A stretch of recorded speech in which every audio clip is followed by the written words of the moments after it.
दोस्तों खेसारी लाल यादव के जितने भी फैंस खेसारी लाल के गाने का इंतज़ार कर रहे थे, अब फाइनली गाना आना स्टार्ट हो चुका है। यानी कि पोस्टर रिलीज करने का मुहूर्त बोल सकते हो आप, चालू हो चुका है। तो इसी बीच एक पोस्टर रिलीज हुआ है जिस गाने का नाम है गोरी गाँव वाली, और इसी 24 तारीख यानी कि कल श्यामा फ़िल्म से रिलीज़ किया जाएगा। और अभी टाइमिंग नहीं बताया गया है, शाम तक बता दिया जाएगा। उसके बाद मैं आप लोगों को टाइमिंग भी अपडेट कर दूँगा।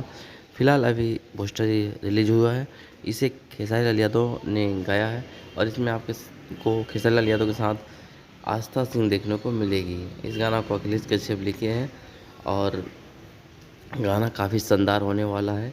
तो आप लोग प्लीज़ इसी तरह प्यार दुलार बरसाइएगा जिस तरह खेसारी लाल यादव के ऊपर बरसाते हैं।